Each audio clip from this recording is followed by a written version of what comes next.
भव्यवर पुंडरीक पुण्यात्मा महान भाव।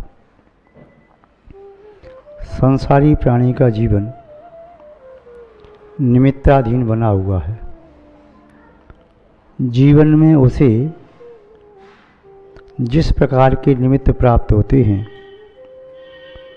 वह उन निमित्तों से प्रभावित होकर उसी दिशा में गति करने लगता है अथवा उसकी चेतना का परिणमन उसी प्रकार का हो जाता है। हम अपने जीवन को सर्वथा निमित्तों से भिन्न नहीं कर सकते। जो उच्च कोटि के साधक हैं, तपस्वी हैं, ऋषि हैं, मुनि हैं, भदंत हैं, वह वीतरागी सर्वज्ञ केवली भगवान हैं। वह निमित्तों से परे माने जा सकते हैं। या सिद्ध परमेष्टि हैं, निमित्तों से परे माने जा सकते हैं।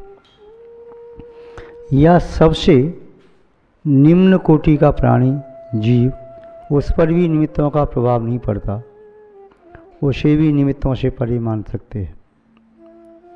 सिद्ध परमेष्टि पर कोई प्रभाव नहीं पड़ रहा,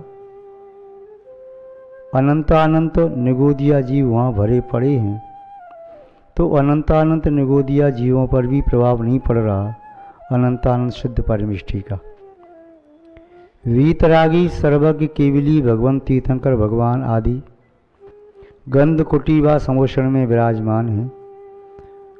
कोई दुष्ट वहाँ पहुँच जाए तो उसका प्रभाव वीतरागी भगवान पर नहीं पड़ता। वे समोषण की विपुल विभूति के मध्य विराजित होकर के भी उनके मन में राग व द्वेष आदि का संचार नहीं होता।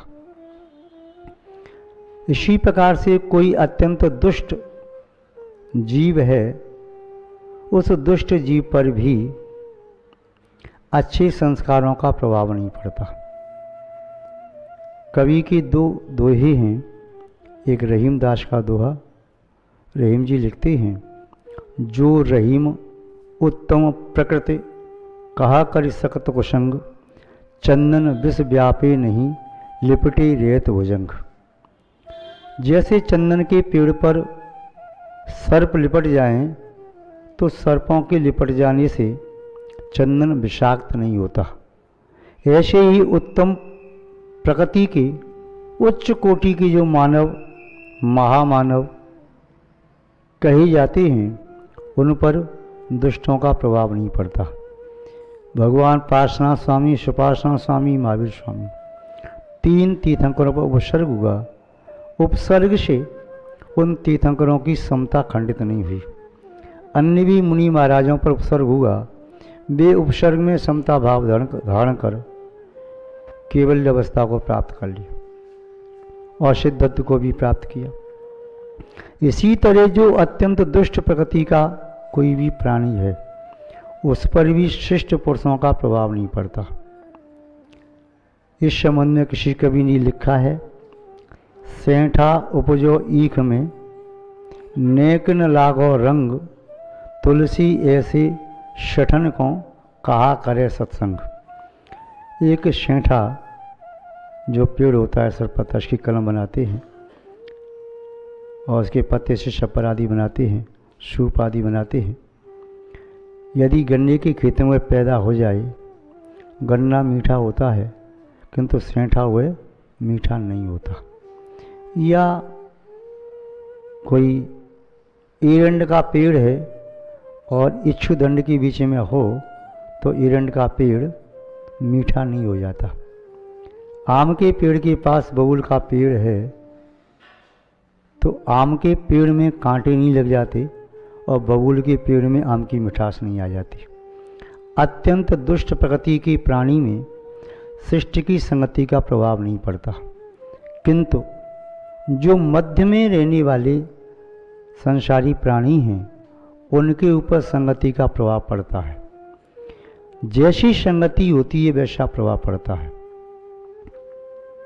लाइट जल रही है उस पर आपने जिस कलर की प्लास्टिक लगा दी, उसके माध्यम से बाहर निकलने वाला प्रकाश उसी प्रकार का होता है। सूर्य का प्रकाश सामने से आ रहा है, कांच जिस कलर का लगा है उसका रिफ्लेक्शन आता है, सामने वाली दीवार पर कलर उसी प्रकार का दिखाई देने लगता है। संगति का प्रभाव तो पड़ता है, उसे नकारा नहीं जा सकता। ऐसा कोई भी व्यक्ति नहीं है जो उत्थान और अवनति के मार्ग को, पतन और उन्नति के मार्ग को बिना निमित्तों के प्राप्त कर सके। संसार में जो कोई भी जीव उन्नति के मार्ग पर चल रहा है वह है, अवनति के मार्ग पर चल रहा है वह है, निमित्त के माध्यम से चल रहा है। चलता व्यक्ति है किंतु बिना आलम्बन के नहीं। ऊपर चलने के लिए सीढ़ियाँ चाहिए तो नीचे उतरने के लिए सीढ़ियाँ चाहिए। सीढ़ियाँ आलम्बन है, सदुपयोग करने वाले के लिए वही निमित्त उत्थान व उन्नति में कारक होता है, दुरुपयोग करने वाले के लिए वही निमित्त अवनति व पतन में कारण होता है। आचार्य शुभचंद्र स्वामी जी ने ज्ञानार्णव ग्रंथ में इस संगति के संबंध में एक श्लोक अच्छा सा लिखा है। उन्होंने लिखा, यथात्र शुद्धिमाधत्ते स्वर्ण संसर्ग मग्निना तथा मनः शुद्धिम तथा ध्यानी योगी संसर्ग वर्णिना। श्लोक नंबर 800 अथवा सर्ग 15 और श्लोक नंबर 30 वृद्ध सेवा के प्रकरण में उन्होंने इसे लिखा कि सत्संगति का क्या प्रभाव है। वृद्ध पुरुषों की संगति करने से जीवन में किस तरह से कसायों का शमन होता है, क्षमता आती है, सेवा की भावना जगती है, गिलानी को जीता जाता है और वे व्यक्ति कल्याण का पात्र बन जाता है। यदि दुष्टों की संगति की जाए तो उसमें दोषों का आविर्भाव शुरू हो जाता है। आपको ज्ञात होगा, जंगल में एक ही कपल के 2 बच्चे तोते, आंधी तूफान के आने से एक उधर उड़ गया, दूसरा उधर। एक को डाकू ने पकड़ लिया, दूसरे को साधु ने। दोनों को अपनी अपनी संगति के संस्कार प्राप्त हुए। साधु के आश्रम में रहने वाला तोता वह धर्म के शब्दों का उच्चारण करता है, मिष्ट शिष्ट हितकर भाषा बोलता है, प्रभु परमात्मा के नाम का उच्चारण करता है।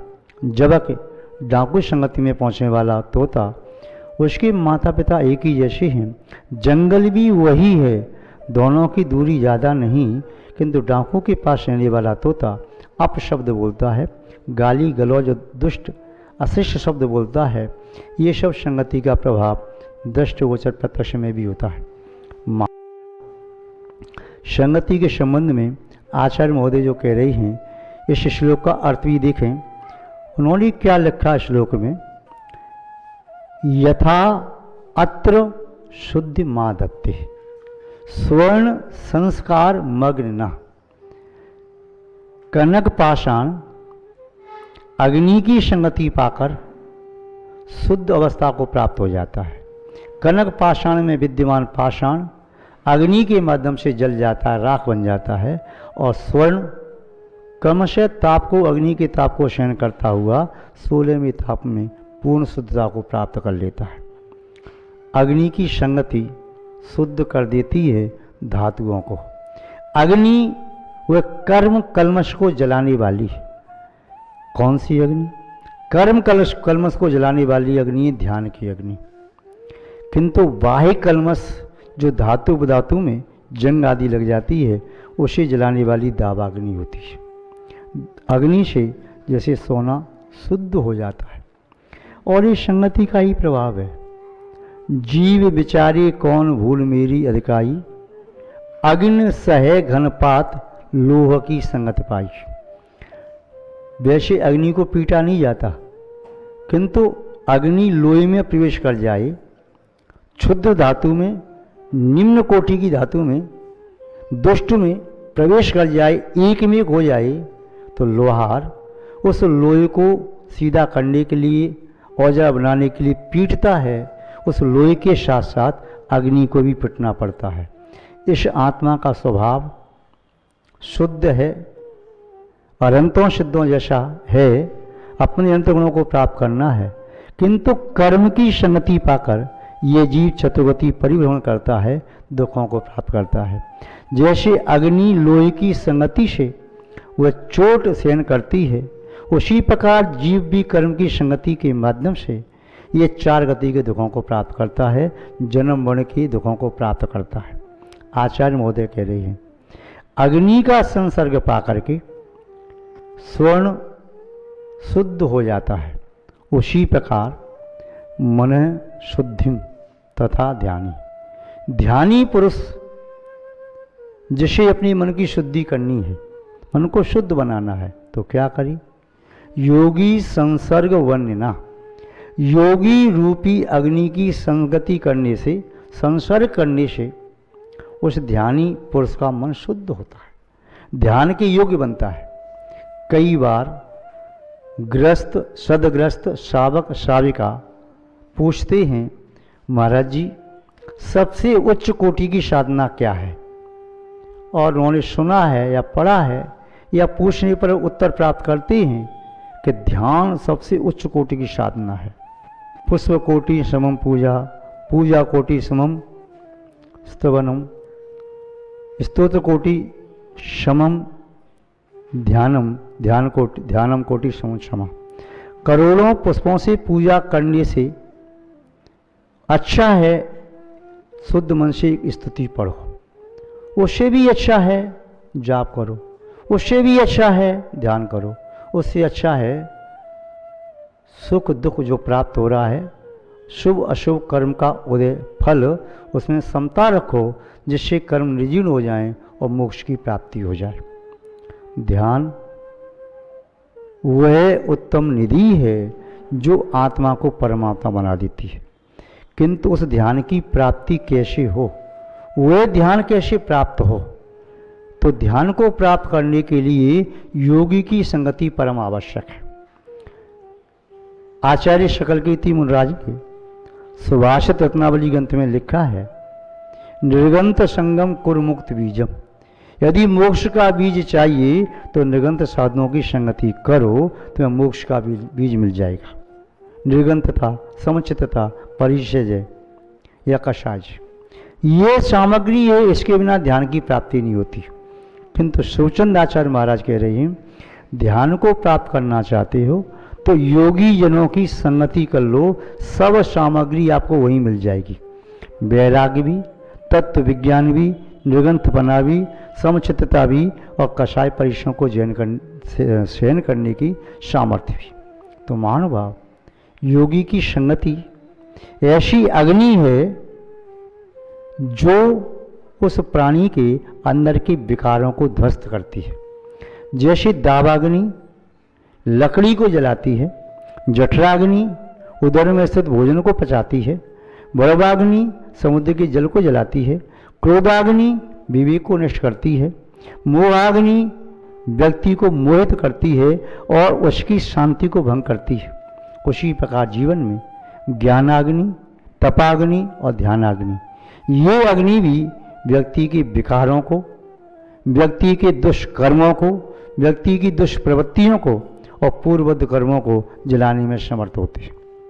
निमित्त का प्रभाव बताते हुए आचार्य ने कहा, यदि कोई लकड़ी अग्नि का संसर्ग प्राप्त कर ले तो वह लकड़ी अग्नि रूप अवस्था को प्राप्त हो जाती है। जल बर्फ की संगति को प्राप्त कर ले तो जल भी बर्फ बन जाता है, जम जाता है उसके साथ। जल किसी भी पुष्प की कलिका पर, उसके दल पर, पाखुड़ी पर जल की बूंद चमक रही है, उसकी आभा जैसा उस पुष्प का वर्ण है उसी प्रकार की आभा उसमें दिखाई देती है। यदि पुष्प लाल वर्ण का है तो बिंदु की आभा भी लाल, पीत वर्ण का है तो बिंदु की आभा पीत, श्वेत है तो श्वेत, नील है तो नीलिमा से युक्त, उसकी आभा उसमें आ जाती है। जल की बूंद भी इसी प्रकार वह जिसकी संगति करती है, जैसे रस से युक्त पदार्थ है उसमें जाकर के उसी अवस्था को प्राप्त हो जाती है। ईख में मीठी, नींबू में कड़वी, मिर्ची में चरपरी, नींबू में खट्टी, आंवली में कसाईली। यह जल अपने आप में कोई स्वाद लेकर के नहीं आया, जैसी संगति प्राप्त करता है वैसा प्रभाव पड़ता है। दुर्योधन ने शकुनी की संगति की, यद्यपि दुर्योधन राजपुत्र थे, धृतराष्ट्र के पुत्र थे, गांधारी के पुत्र थे, राजकुमार थे, बाल्यावस्था से इतने दुष्ट नहीं थे। कुसंगति प्राप्त करके उनमें कुसंस्कार आ गए। और सुयोधन, युधिष्ठिर, दुर्योधन का नाम सुयोधन था, बाद में दुर्योधन पड़ा। और युधिष्ठिर श्री कृष्ण आदि की संगति की, गुरुजनों की संगति की, सुसंस्कारों को प्राप्त किया। द्रोणाचार्य की संगति अर्जुन ने की, इतने बड़ी धनुर्धारी बने।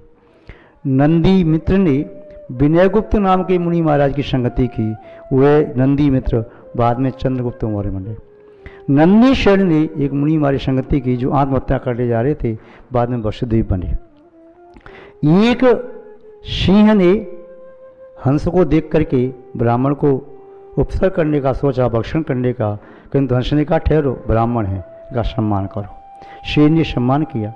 दूसरी बार उस शेर के पास कौवा था, उसने कहा ये तो तेरा शिकार सामने है, इसे मार दे। सिंह ने शिकार कर दिया। सिंह वही था। हंस की संगति पा करके उसके मन में अच्छे विचार हो गए, कौवे की संगति से बुरे विचार हो गए। सिंह जब मुनि महाराज की संगति की तो समृद्ध को प्राप्त कर लिया, भगवान महावीर स्वामी बन गया। सिंह उसके पहले हिरण का शिकार कर रहा था। ऐसे और भी अपने शास्त्रों में उदाहरण हैं, चाहे रूपकुर चोर का हो, अंजन चोर का हो, विद्युत चोर का हो, रोणी चोर का हो, क्षण भर की साधु संगति की।